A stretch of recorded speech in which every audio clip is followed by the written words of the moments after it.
This segment of DelmarvaLife is sponsored by Coastal Hospice.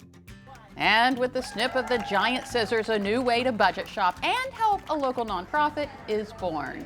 Last week, officials, volunteers, and community members came together for the ribbon cutting at the Coastal Hospice Thrift store in Berlin. The new Coastal Hospice Thrift store, years in the making, a community effort culminating with last week's event. And you could see the enthusiasm was aplenty at the ribbon cutting, and that enthusiasm is felt inside the shop too. I got the opportunity to check out the Coastal Hospice Thrift store myself and get the inside scoop on how it went from idea to reality.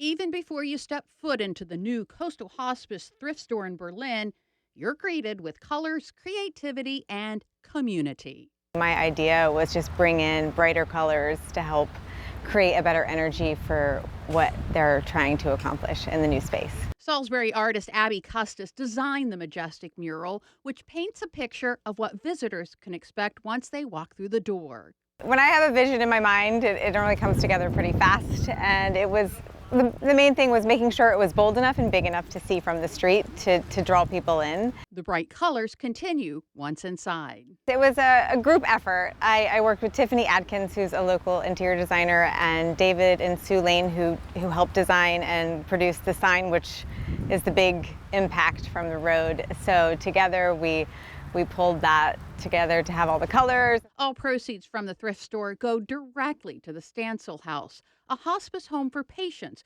who can no longer live independently. It's a cause close to Design Committee Chair Gail Widowson, who has been with the organization for more than a decade. It's special to me because I was on the fundraising committee with my husband and Mackie Stansel to build the Stansel House.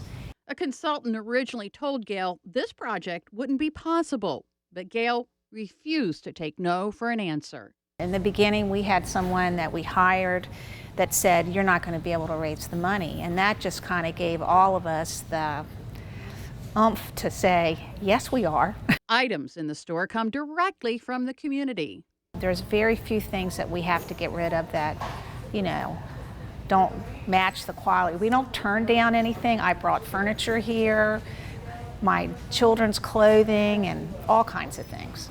Gail and Abby hope their collaborative efforts will continue to brighten the days of all who come here. My favorite thing about what I do is bringing light and energy and joy to a space that people will be enjoying for years to come. It is really quite the spot, and it's beautiful, and it's just really something to be proud of our community to have something like that here. Something the community can take pride in as well. The Coastal Hospice Thrift Shop is located on the corner of Route 50 and Stephen Decatur High School Road in Berlin. It's open Monday through Saturday from 9 a.m. to 4 p.m. And they are always in need of donated items to keep that inventory full. Just bring those items to the shop in Berlin during the regular business we've got hours. stuff we could take there now. That, I have to say, that was one of the most interesting looking thrift shops I've ever seen. It was so bright and cheery. That's correct. Wow. Yeah, you got to check it out. Check it out. Well, two men from different pasts, a friendship that was meant to last. It's Throwback Thursday. You know that. Jim Duffy is here. You know that. He's going to tell us about the bond between President Dwight D. Eisenhower and the Easton man who worked with him. Sit tight. DelmarvaLife. We'll be right back.